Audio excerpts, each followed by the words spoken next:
Hello, everybody, and welcome in to another episode of the Couch GMs podcast. It is Monday, December 15th, 2025. I'm your host, George Kurt, joined by the one and only Cody Roadcap. Playoffs round one, almost over. How you doing, Cody? Not great. Not great. I'm going to lose in the Couch GMs World Cup. But I do have a request for any listeners out there. If anyone knows how I can donate my ACL to Micah Parsons so he can get back for the Packers' potential playoff run, I would greatly appreciate you dropping it in the comments or shooting us a DM. Sorry for a rough week from you between that. At least Christian Watson's scare didn't seem too big. We'll talk about both those things in a bit. But the Couch GMs World Cup, you got knocked out. I ended up losing too. I had just ran into an unstoppable force, apparently.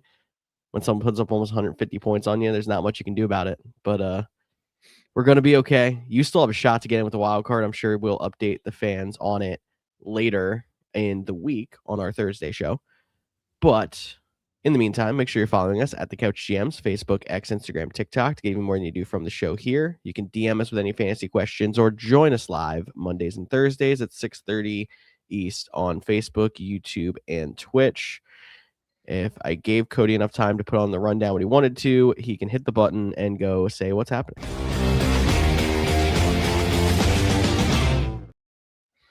I know, have you need me to ad-lib a couple more seconds there? So I was trying to help you out. Well, I was ready. I just made a note. Cool. I didn't add anything else. Looking forward to finding where that note is on the rundown. But talking injuries this week, not only did the Kansas City Chiefs get eliminated from playoff contention, but Patrick Mahomes had a very awkward play at the end of the game, and he ended up tearing his ACL.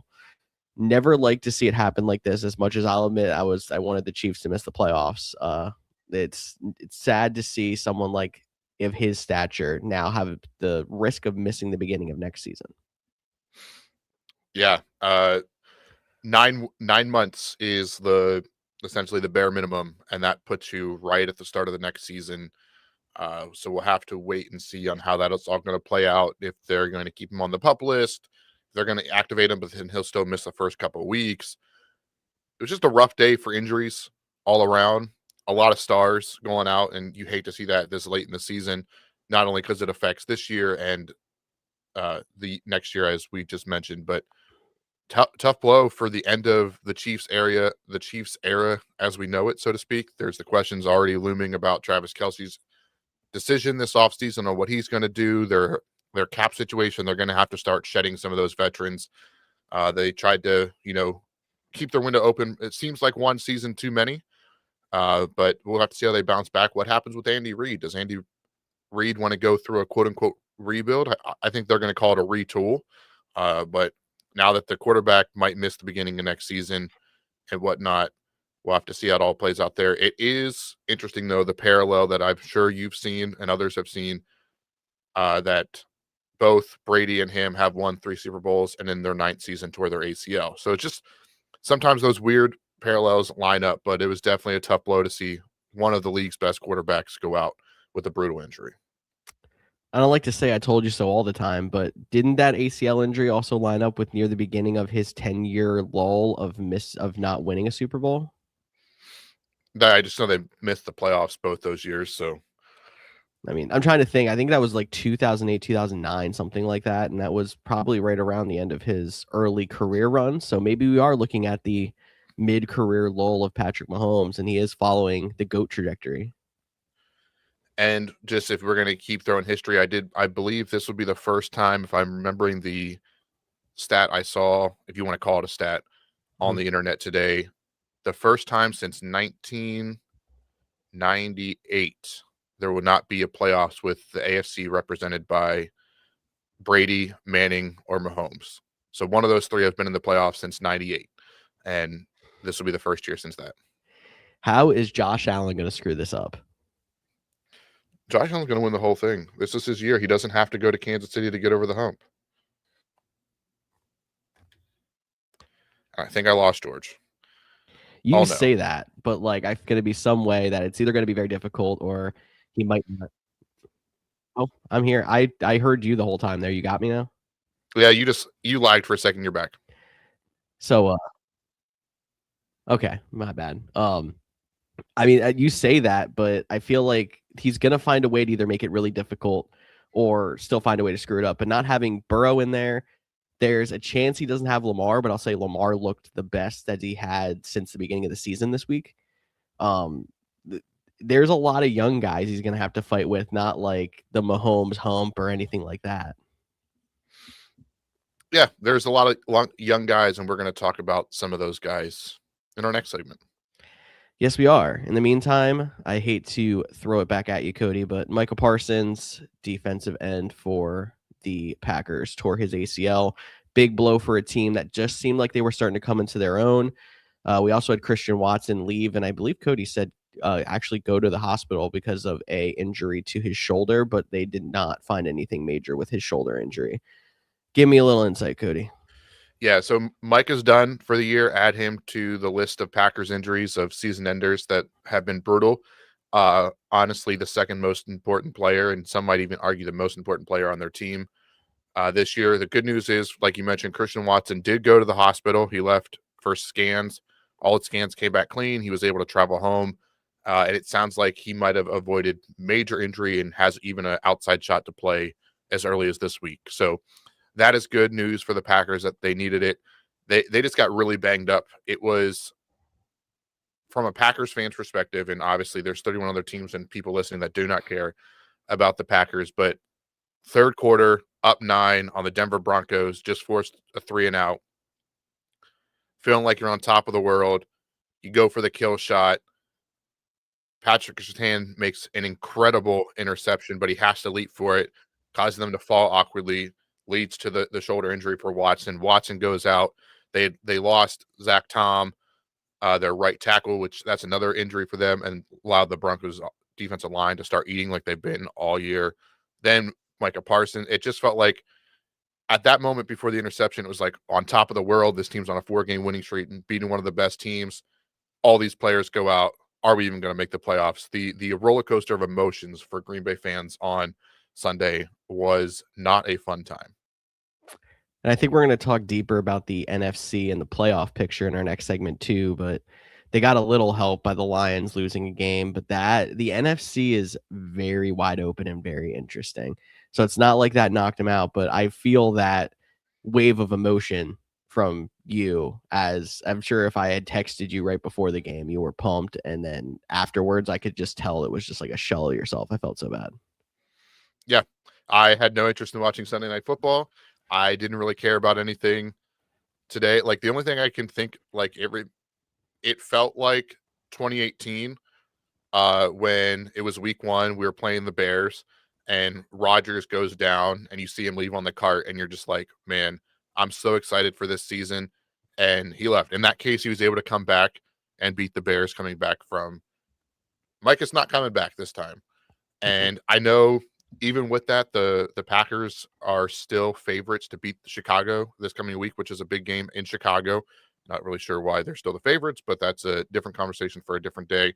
They're still the 7th best team for Super Bowl odds, but it just feels like such a brutal blow to lose Micah Parsons, who was having an incredible year, maybe even his best of his career. But I guess the good news is he's only 26, and hopefully he can come back stronger. Exactly. And the Packers are still going to probably have something to say about the NFC playoff picture. Moving to a team that doesn't have anything to say about the NFC playoff picture. The Commanders did the right thing, and they're shutting Jaden Daniels down for the season after he was not cleared again for contact after the re-injury of his elbow from the dislocation. I don't think he should have came back to start with. I'm kind of glad that it didn't seem to end up in anything more serious, and they're just going to let it rest. Yeah, we've been hammering for this for the last couple of weeks, so they made the right move. And that organization didn't always do that when it came to their young quarterbacks and playing through injuries. So hopefully this new ownership group, the coaching regime they have in place is starting to turn things around. Hopefully so. Moving to the Rams, they had a scare on Puka Nacua with an injury, but he actually came back. He just either had the wind knocked out or got a bruise. But the big injury for their wide receiver room, Devontae Adams came up limp on a go route. He re-injured his hamstring that he came into the game questionable with. Definitely don't expect him for Thursday. I personally don't expect him for multiple weeks. I wouldn't be shocked if we don't see Devontae Adams until the playoffs at this point. Yeah, exactly. They with the Rams win over the Lions, they clinched a playoff spot, so they're in. So they know that. So there's no need to rush him out. It's really just, can they hold on to that 1 seed? And I think they only have to win. I think if they win 2 out of the next 3, they definitely have it. Yep. They can still get it with 1, depending on how the other teams, just because of where they're at. So I expect them to rest Devontae. Essentially, he'll get, I don't think he'll put him on IR because there's only 3 weeks left in the season, and it has to be 4 games. That would push him out to the conference championship because he wouldn't be able to come back for the divisional. So he'll be on the regular roster, but I don't expect to see Devontae again until the divisional. But the Rams team that already looks legit, obviously Devontae's a big part of that. Getting him rested and back for a playoff run could be, just an extra boost for this team. Big hit for fantasy teams that may have been riding him through the fantasy playoffs, as well as it was one of the surprise top 5 wide receivers in fantasy so far this year. Not if you were listening to us. It's true. You Cody's been called that so hard. I said Devontae, Puka, both going to be top 12 wide receivers, and I think they even did better than that. I think they're both either top 5 or top 7 right now. So, and the Rams are playing really good football. They are. And the amount of injuries that the Packers endured. Again, I don't want to keep bringing this back to the Packers. I did see someone tweet out after Devontae went down that said the football gods thought he was still a Packer, and it did make me a little chuckle. Just trying to make light of just a brutal day. I mean, we're 2 stars in Micah and Patrick. Devontae, obviously, but even like the Ravens rookie linebacker tore his ACL. There was other couple injuries.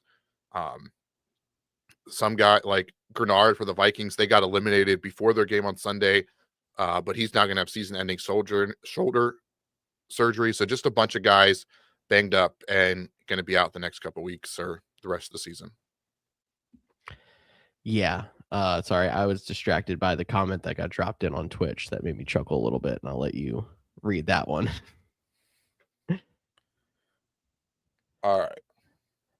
Anyway, moving on to the 49ers, Ricky Pearsall, who just recently came back and actually started to look good this week again. I got off the bandwagon. He may miss another week now with the knee and ankle injury that he has been fighting through. They said him and Mac Jones had something similar where it's like a pain management issue and it tends to come back and go away. So keep an eye on the injury report if he's somebody you're looking at, or maybe it's a boost to Juwan Jennings again if he does not go.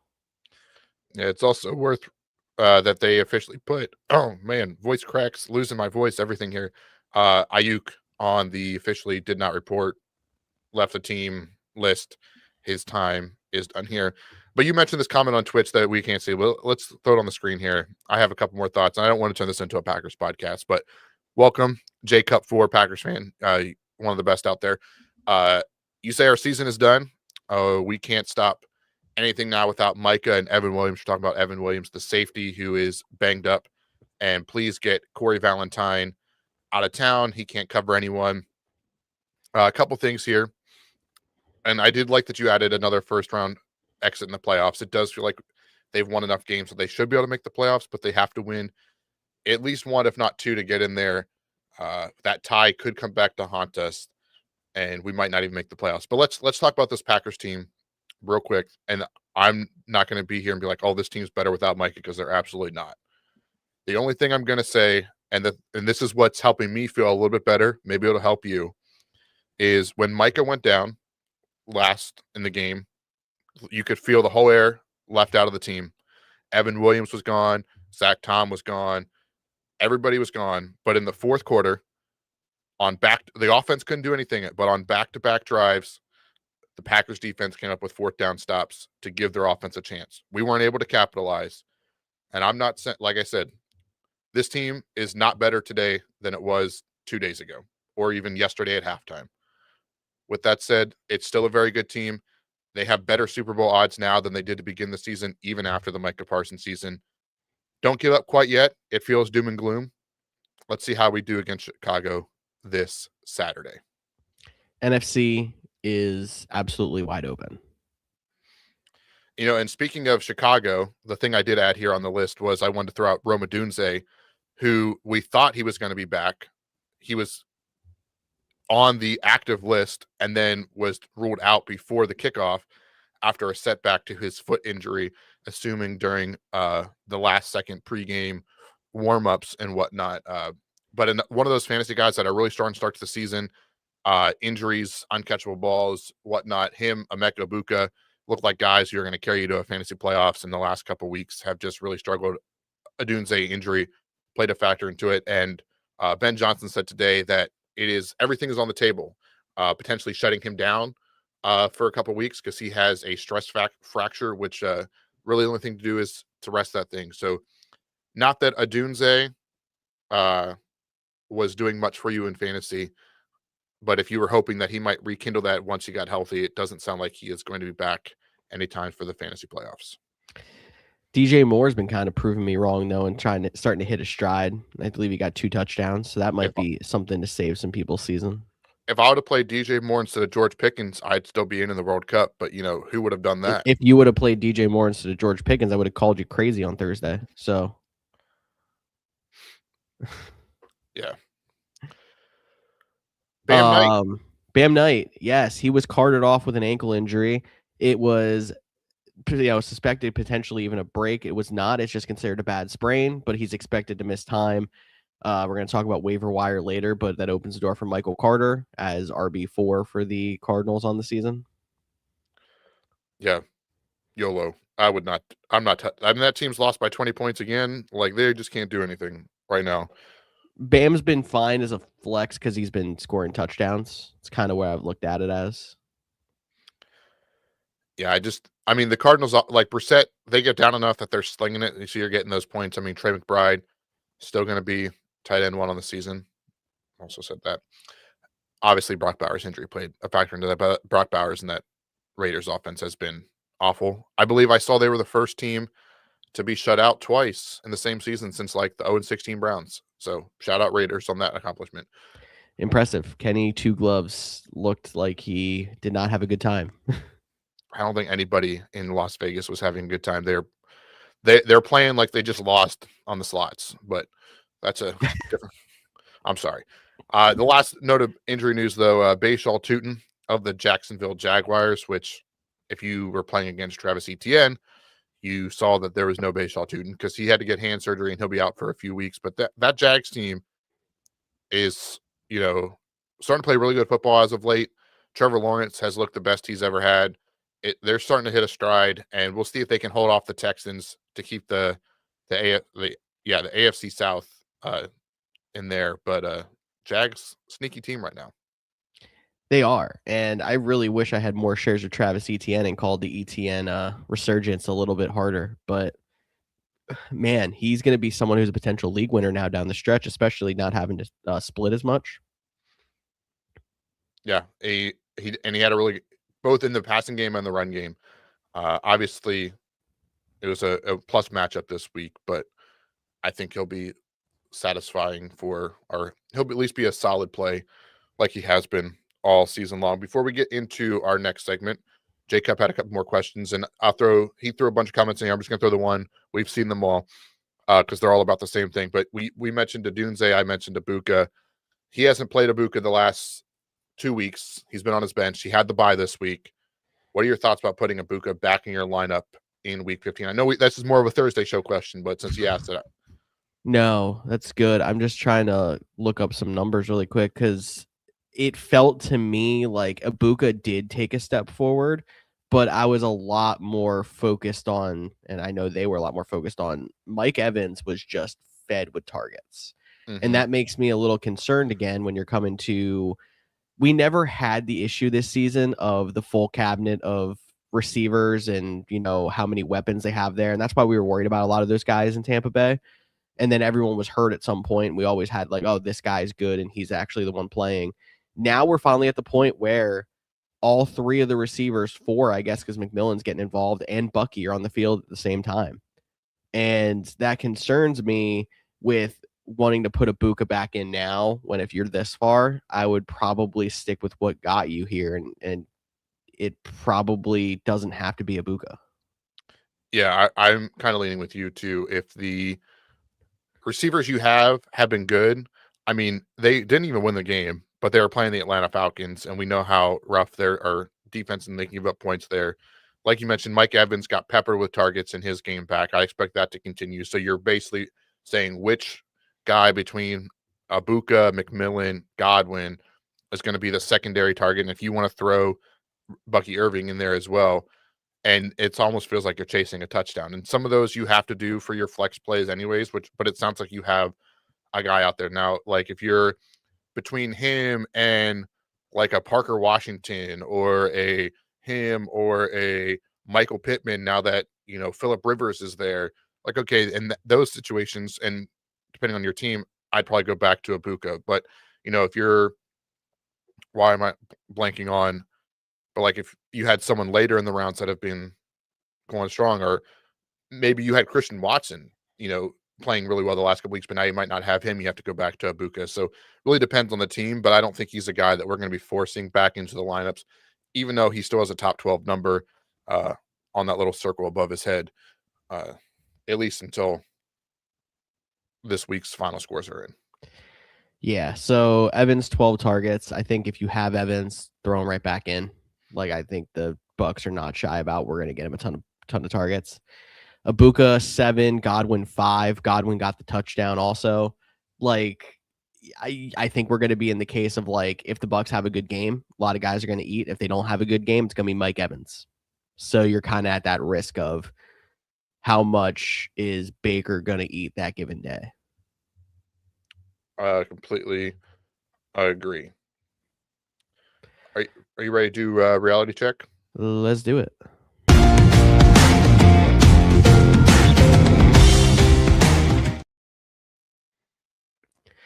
All right, so I'm going to start off reality check with one of the biggest buzzes of the fantasy football week. So if you didn't see, there was a play with Woody Marks and the Texans where CJ Stroud was under center and they ran a direct snap, which was a snap through the legs of CJ Stroud. They had the official scorer rule this a fumble recovered by Woody Marks for a touchdown. He ended up running it in from a yard out. Some leagues did not give Woody Marks the points for this touchdown because it was listed as a fumble recovery touchdown and not a rushing touchdown. Is there any reason why someone shouldn't get points for a fumble recovery touchdown? No. I mean, what leagues are doing that? I mean, that'd be crazy. See, I thought it was crazy because I was looking at everything that we're in, and I'm like, no, he got, it's under a different category, so it doesn't look like it's a touchdown. You have to like look further, but he got the points for it. But there's a lot of people, and even some on our TikTok, that were like, I had a touchdown for him, and they literally took points off the board in a stat correction, and I was like, so confused. But this has been going around social media, and that's why I'm just like, I have to mention it, but it seems obvious that he should have gotten points for the touchdown. I mean, how would they else give the points in terms of? So I'm assuming they disappear. Like this is different than like a punt return touchdown where that goes to the defense special teams. Right. But I'm assuming then like in some people scoring, this touchdown just disappears into the ether and doesn't exist. Which doesn't make sense to me. Like Jeffrey Simmons has 6 or 7 points, depending on your scoring platinum for him. For obviously, you might not be able to find him if you're not in an IDP league, but in their system, he has 6 points for catching a touchdown this past week.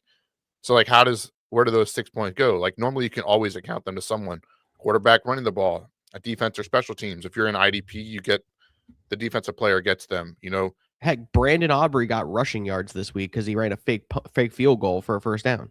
Right. Like, that seems crazy that they would take the points off. I mean, heck, did this happen for no one played him, which is why no one's paying attention to it. But Tyler Lockett, I believe, got touchdown points for his magical touchdown in Arizona on that weird play. That Titans play from a while back, yeah. But he recovered it, and he got touchdown points for it. Yeah, that's crazy to me that some leagues are like that. Yeah, if you're in a league so when I looked at it, Woody Marks should have gotten somewhere around like 10, 11 points, depending on if you're PPR, standard, full PPR, or half PPR. But if you notice that you had somebody play him and he only got 4, I would check with your commission and see what's up with that, because I don't see any reason why somebody shouldn't get points for that. Yeah, I'm not saying.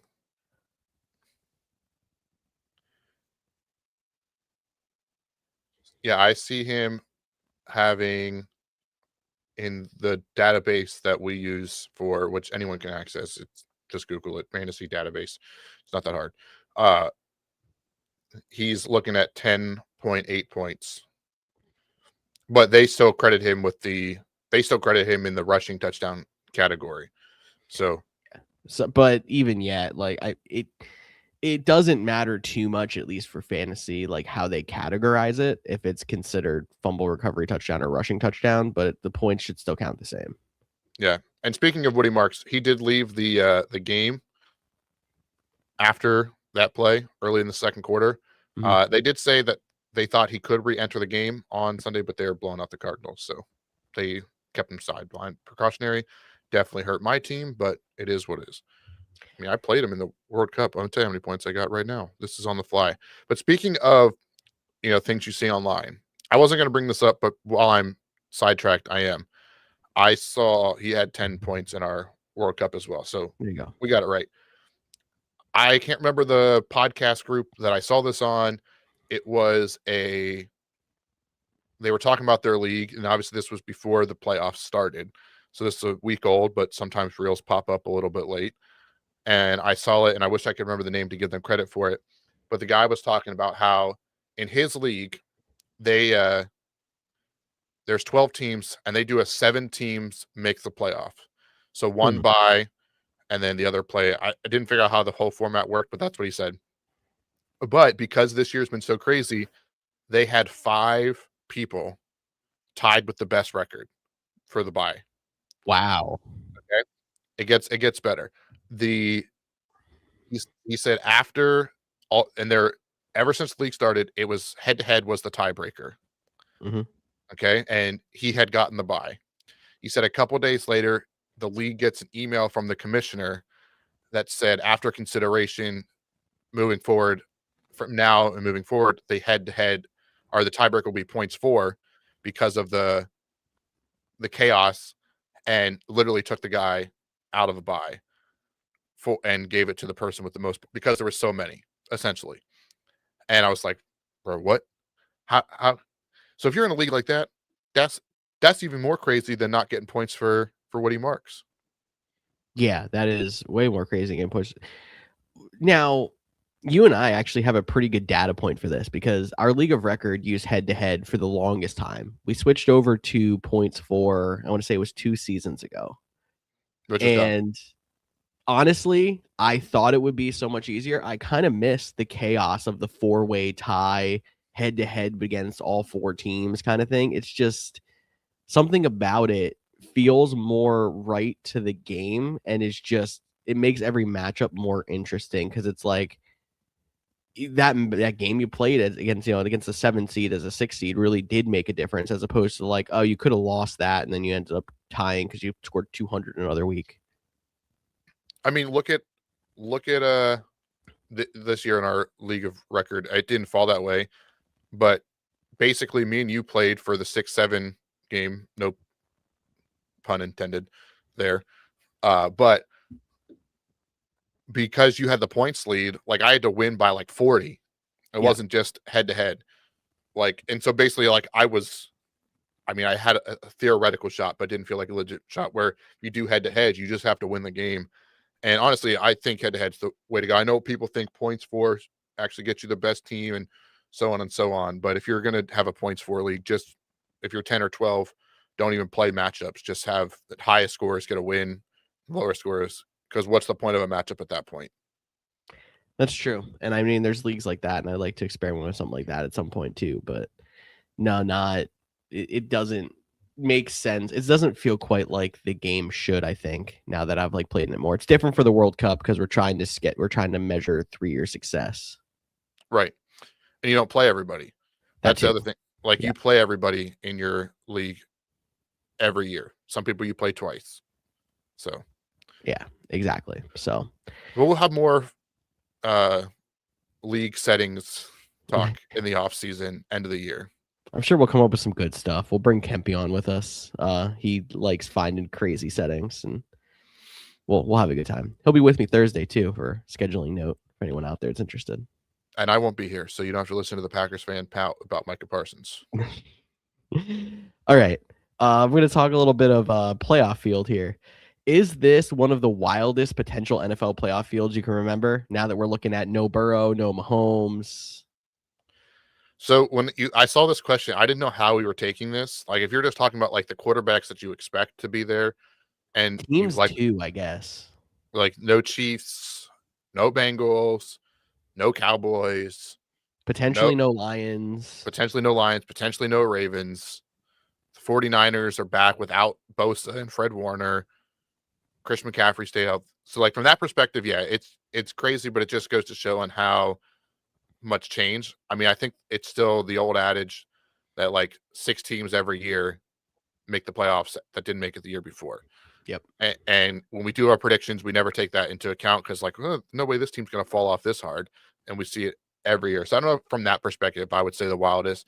I just haven't thought about it. I'm sure there was some scenarios where it was even wilder. But from a perspective and specifically the NFC North or the NFC side of the bracket, you can look at 2 ways. There's still a possibility that the Lions win 11 games and miss the playoffs, which is crazy. I mean, we had that before in the 6 teams, but not in the 7 teams, that the 7 wouldn't be out there.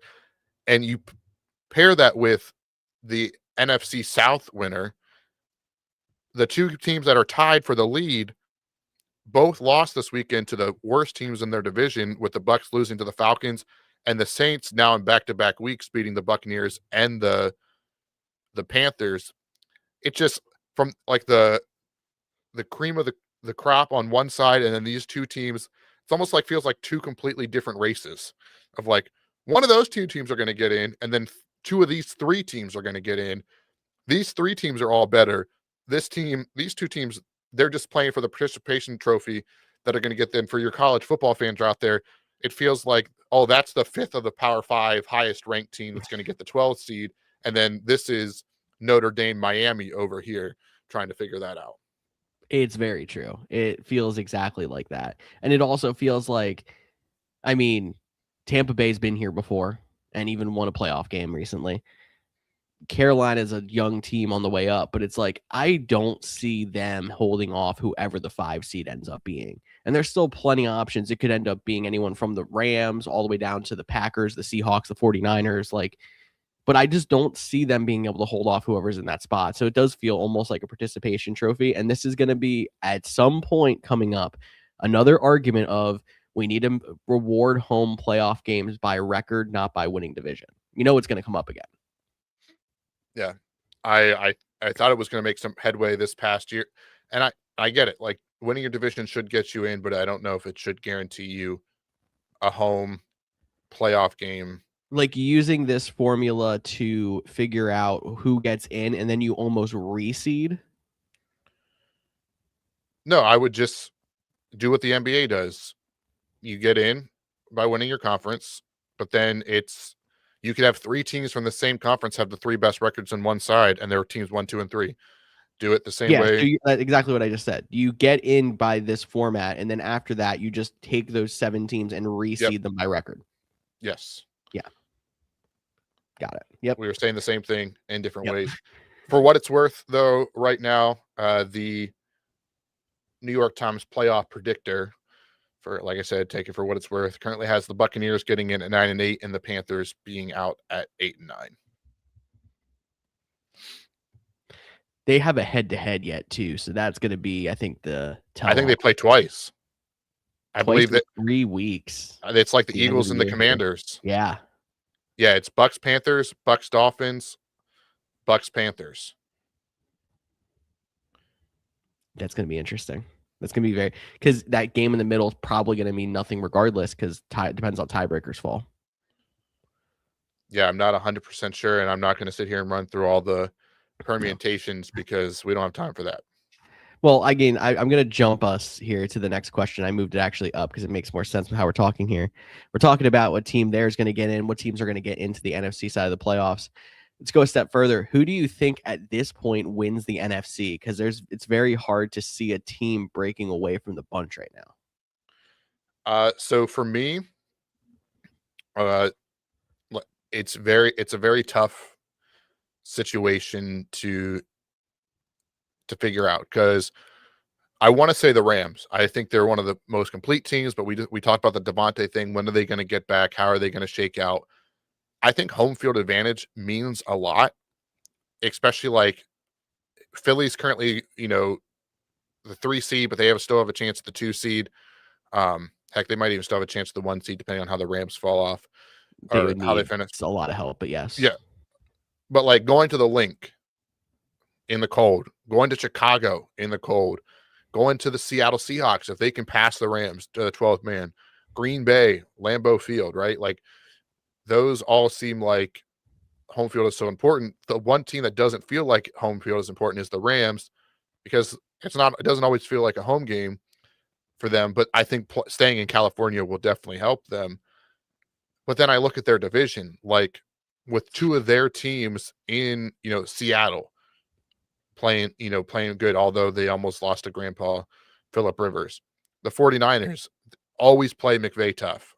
Like I still think the Rams are the team to beat the way they're playing this year.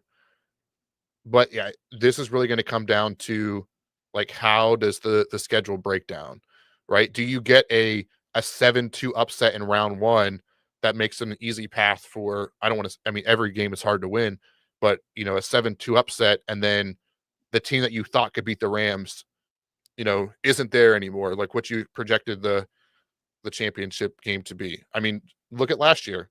No one thought the Commanders were going to go into Detroit and beat the Lions. Yeah. They did.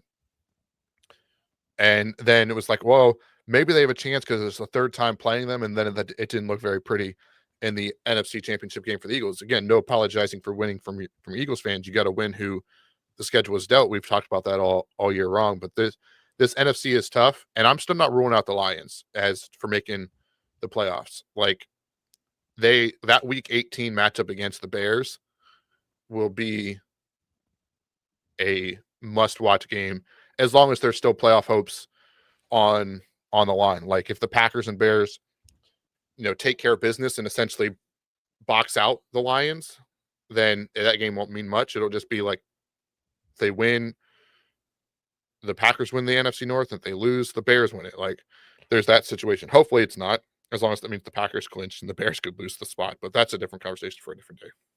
No, I mean, the Bears, it's still worth noting, they have the hardest remaining schedule in the entire NFL. So, but no, I think you and I are thinking on the same page because it's like, I want to say the Rams, but if you tell me that the Rams have to play one of or both Seattle and San Francisco again in the playoffs, I don't like their chances too much because the Seahawks have played them tough. The 49ers, those 3rd games against division teams, they can go either way, and they're 2 very talented teams. Like it feels to me almost like they need the NFC North winner and the Eagles to take care of the Seahawks and 49ers for them to really help ease their path a little bit. And it's not saying that they can't beat them, and they probably still could. I just think that that's going to be a pretty big deal. And it hurts them a lot if they end up losing the division to Seattle and having to go on the road. I think more so like I don't think the home field advantage necessarily helps them as much as some of these other teams if a team has to go into frigid Green Bay or frigid Philly. But I think them having to go on the road would make a bigger difference. You look at it last year, they got stuck in a snow game in Philly. You never know if something like that happens again. Yeah, and the Rams currently still have a 56% chance to, clinch the home field advantage. And I'm pretty sure if they win this week, so it's Rams Seahawks this week, Yep. Thursday Night Football, no Devontae Adams. But if the Rams win this week, they go up to 92% to clinch the 1 seat. So a lot of playoff pretensions on the line. Again, that's to the playoff simulator over on the New York Times. But since we talked about the home field thing, just real quick, we don't have to spend too much more time on this topic. But because they give you projected standings, what they're currently projecting right now, Rams 1 seed, Eagles 2 seed, Bears 3 seed, Buccaneers 4 seed, Seahawks 5, 49ers 6, Packers 7. So that would be Packers, Eagles again. Then you would get 49ers, Bears, which will be a rematch from not this week's, but next week's game. Yep. And then Seahawks, Buccaneers. I think we're all going to agree the Seahawks are going to win that game unless they put it at 1 o'clock and we get that weird thing, but whatever. West Coast coming east at 1 in the playoffs, so it'd kill you. But so you think Seattle's going to win there, which I like San Fran, I would think would be the favorites over Chicago at that point. I think how Chicago plays the next 3 weeks is going to determine that. Yeah. And then Green Bay, Philly. Green Bay always plays them tough, but can't seem to get over the edge. Without Micah, without Tucker Kraft, it might be hard for them to do that. But like they have the ability to knock off the Eagles. Yeah. So like it's just gonna be a wild NFC playoff ride, and I'm super excited for it. And the AFC is gonna be pretty interesting too because of the lack of. I mean, they're currently projecting the Ravens to miss, the Colts to miss. We're gonna have the Chargers, Texans, Bills as the wild card team, Steelers, Jags, Patriots, Broncos as the division winners. So that's going to be a fun side from a different standpoint because that's a lot of defense over there, and then it's a lot of offense. I mean, they're all well-rounded teams, but defense favored in the AFC, so to speak. No, definitely. There's a lot of powerhouse teams you're looking at, and you're just like, that's a top 5 defense. That's a top 5 defense. And you look at it, and you're like, all the top 5 defenses are currently in the AFC playoff picture, it feels like. So it definitely is a completely different ball game, not only than from what we're used to, because we're used to powerhouse quarterbacks and those high-powered offenses in the AFC. This year, it is kind of taking a flip to being a lot of good defense over there. Okay, I'll jump questions again here quick. So with that being said, like we're not seeing Mahomes in the playoffs. Josh Allen seems to be the most tenured guy if you're not going to count Phillip Rivers over there, and I'll talk about him in a second. Which of these young AFC quarterbacks that are in the playoff picture right now would you want leading your team for the next 5 years? So we got what? CJ Stroud, Trevor Lawrence, Bo Nix, Aaron Rodgers. No, I said young. I'm debating if I want to throw Justin Herbert in there because he doesn't have a lot of playoff success, and then Drake May. I mean, I think for me, on which 5. All right, so I'm gonna have to do it this way. I'm gonna have to rank them. So we're just gonna say Drake May, Bo Nix, CJ Stroud, Trevor Lawrence, Justin Herbert. Is that the 5 we're doing? Those are the 5. Okay. This is a very tough question for me. I feel like I can either put Justin Herbert at 1. I can make an argument for 1, and I can make an argument for 5, and that's what's making this conversation very difficult. And I kind of feel like I could say the same thing about Trevor Lawrence at this point. Because like I was starting to come out on Trevor Lawrence, and all of a sudden this year it looks like he's having a resurgence, but I don't know. Yeah. I think I'm going to put Lawrence at 5. Okay. Maybe 4. And then I'm going to put Bo Nix next. Bo Nix had one heck of a game, and I don't want to take credit for what he did on Sunday, but he just has some bad halves and bad. It's just like, how is this the same guy? So maybe I don't want to trust. I mean, still very good. Has his team number 1 place in the AFC. I'd probably put him at 4. So what I'd say, Lawrence 4. Lawrence and the Knicks. Then I'm probably putting Stroud 3.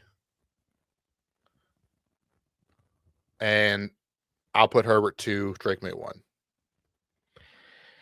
Yeah. So my initial thought was also Drake May 1. And the only thing that concerns me, and I think we're going to see it as the season goes on, is like how battle tested is that team? They've had a pretty cakewalk schedule. And every time I look at them and like they're pretty good, like then I look back and I'm like, they haven't beat anybody.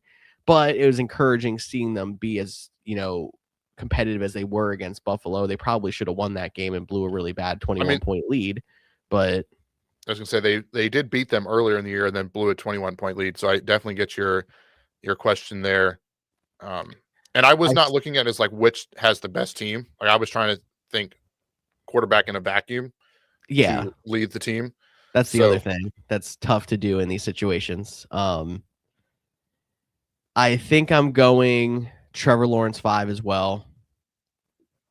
And then I think I'm going to go Herbert, then Nix, 4, then 3, Stroud 2, May 1. Okay.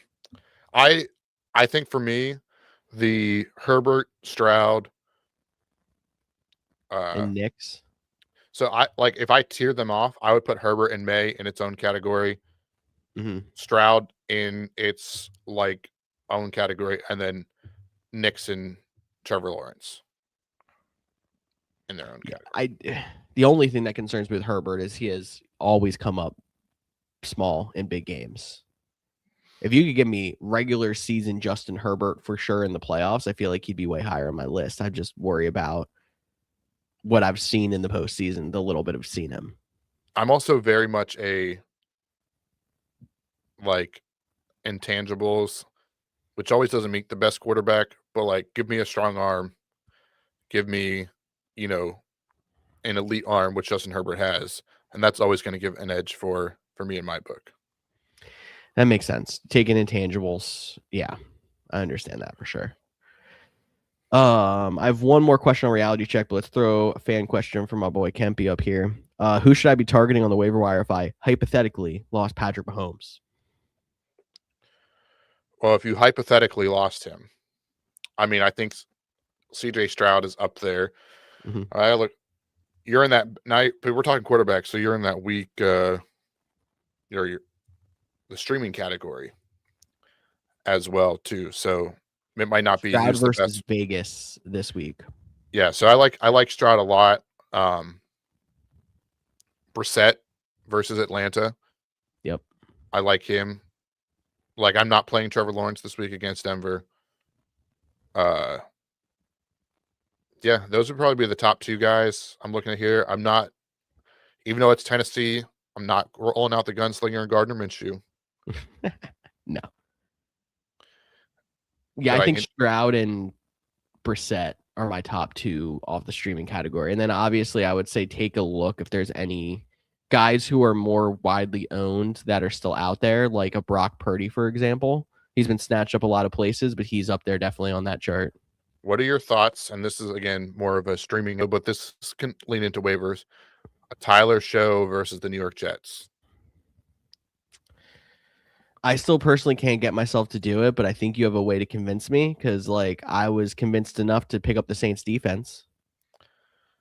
Yeah, they're on I think they've won 3 in a row, 2 in a row, 3 of their last 4, something like that. Yeah. After starting 1-8, playing Show better has football. Been an improvement over Rattler for sure. So the Jets have been bad. They fired their defensive coordinator today because the team needs a little boost here late in December. So that could be a deep cut DFS potential. Or if you're in the loser bracket and you just want to say YOLO, let's have some fun, I'm going to stream Tyler Show, whatever his name is, against the Jets. I like it. All right. Really quickly, is the Colts Phillip Rivers experiment sustainable after we saw the old man go out there, trip over himself on some drop backs, hand the ball off to Jonathan Taylor a whole lot, and look like struggle to throw the ball outside the numbers? He's going to start against San Fran. So I didn't say, is he going to keep starting? I said, is it sustainable for them to have success? They're not having success. It wasn't a pretty one. They didn't win. Yeah, you're right. They lost again. So there is no success, but it's a heck of a fun time. I was thinking they won a game because they actually probably should have won a game until they somehow gave up a field goal after scoring a field goal with less than a minute left. My bad. Yeah, then no, you're good. You're good. I was like, what do you mean it's sustainable? For fun? Yeah, absolutely. Who else can we get out of retirement? Golly. Any defensive ends want to come out of retirement? Brandon Graham just broke a record for the oldest Eagle to get a sack, and he got 2. Yeah, Clay Matthews, what are you up to? How about Jair? You want to come back and play for us, not the Philadelphia Eagles?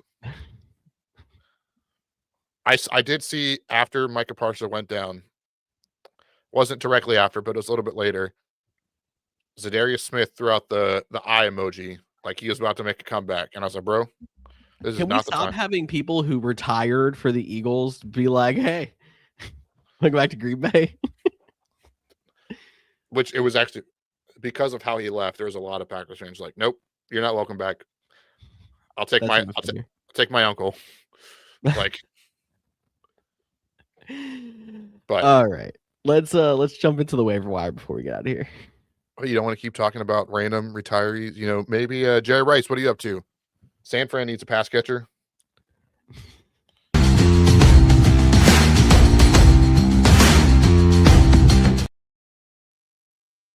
Fine, you maybe want to continue the conversation. I saw a meme today of what Justin Jefferson looks like when Nine's throwing to him, and it was an old picture of Randy Moss, but with all the grays. Yeah, maybe Randy wants to come back. How about I don't know. Let's get a running back in here. What team could use a running back right now? Philip Lindsay, you want to come back for the Broncos? Heck, I was gonna go AP. No, I was trying to think of someone even more random, like a Philip Lindsay. Philip Lindsay had a heck of a run for those 2 years. How about Arian Foster for the Texans? You know how much fun that would be? I love Darian Foster. So, waiver wire. All right, top quarterback on the wire this week was, as we actually mentioned, CJ Stroud, that matchup against Vegas. We also said Brissett. I think those are some good options for you on the streaming category. I'll just move us into running backs really quick because we got Michael Carter on here to make up for the Cardinals injury. Not that we love it.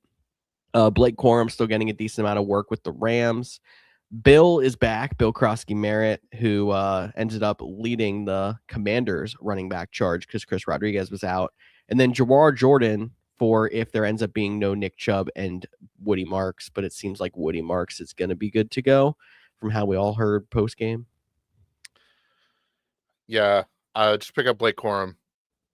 The other guys, I mean, if you got to start Bill at this point, good, bless your heart. He's let me down so many times. And I actually had a pregame conversation with Kempy, who he said that somebody was inactive, and I'm like, just go out and get Bill. And unfortunately, it was a deeper dynasty league where Bill was already owned, but the fact that it would have worked made me laugh. But yeah, the waiver wire is definitely looking a little bit bleak these days. But Corum still has he's gotten more opportunities. Kyron is still definitely the lead back guy, but he's gotten some more opportunities the last couple weeks. So he definitely deserves to be owned. And he's probably this probably his last week available even on this list as he quickly approaches that 60% mark. Yeah, he might even have already passed it for some people who are able to add him, sooner because of league settings or whatever. But I'll have to check that out before I post it. Wide receivers, I got 2 on here. We got Jaden Reed, who seems like he's going to be pretty involved in that Packers offense, especially if Christian Watson misses any time. And then Luther Burden to make up for the Roma Dunze injury. Luther has been coming on. I really like Luther Burden a lot. I hate that he's in Chicago. Reed is interesting. Definitely think he is worth an ad especially if Watson can't go. But in the aftermath of the Packers game, Reed did limp to the sideline in the fourth quarter. It looked like he was grabbing his knee. Maybe he was just adjusting his thigh pad or something like that. No one asked anything about him after the game because everything was about Micah, Christian, Evan Williams, Zach Tom. And Matt LaFleur, because they're playing on Saturday, did not talk to the media today, so they've got no updates. But just if your waivers don't run until Wednesday morning, throw one in for Jaden Reed, but just double check that he is good to go. I anticipate he is going to be, but just wanted to throw that out there. Man, I need him. He's my second flex in our league of record where I'm still in the playoffs because I lost Marv and I played Jaden Higgins and that didn't work. I should have played Jaden Reed instead. Dude, maybe we'll get Marv back this week. The Cardinals would be smart to just shut everybody down at this point, but it's possible. Okay, but look, I'm in our Dynasty League, 10-4, best record in the whole league, had a bye. This week, first game of the playoffs, sounds like I'm not going to have Marv. I'm not going to have Roma Dunze. I'm not going to have Christian Watson. I'll be back to starting AJ Barner because it's Dynasty. Nice. No, it's not nice, George. It's really not. It's very bad. That just seems fitting for that league specifically, just with how it's been going for you and how you and I had joined the league at the same time and had a BS expansion draft and haven't been able to dig out. You finally did, and then this would happen. Yeah. Doesn't help that Jonathan Taylor doesn't play football like he was anyways. So, losing. So he's getting all the carries you want him to. It's just the box has 9 guys in it because Philip Rivers is slinging the ball. Yeah. So hopefully we get Mar back. Hopefully get Christian Watson. Hopefully we maybe even get Roma Dunte. I don't know. Best of luck to you. I'll check in with you. Ayuk on that team. So oh, good, even better. Sitting in my IR for forever. And then I've got one streaming defense on here. Shout out to Cody, the fantasy footballers from a while ago. New Orleans Saints this week against the Jets. Yeah, definitely like them. I don't know if they are, how owned they are. I was going to tell you another team. I started them in the league this past week. But the other team I was going to mention as potentially, adding for which this team has done better as of late, but the Kansas City Chiefs, they get the Tennessee Titans. Although, how much fight does that team have left? That's the only scary part with that one. True. 2.1% owned. 2.7, my bad. How about the Houston Texans? They're probably fairly. I just want to double check. Widely owned. While you look that up, I also just wanted to point out one more fun, interesting fact for all you people out there like George, who has been riding the wave of Jahmyr Gibbs. Again, I saw this online. I don't remember who posted it, so I can't give you the credit, but I wish I could. They noticed that Jahmyr Gibbs is currently on since, I believe, week 10. Week 10, 3 total touchdowns. Week 11, no touchdowns. Week 12, 3 total touchdowns. Week 13, no touchdowns. Week 14, 3 total touchdowns. Week 15, no touchdowns. We're back to the even, boys. Week 16, Jahmyr Gibbs, 3 total touchdowns. Lock it in. It's too late. Him and Taylor both failed me, but I appreciate your enthusiasm in the topic. But did you figure out how about the Houston Texans? 81%. Well, the 19% of people that are listening to this show and have them available, go pick them up.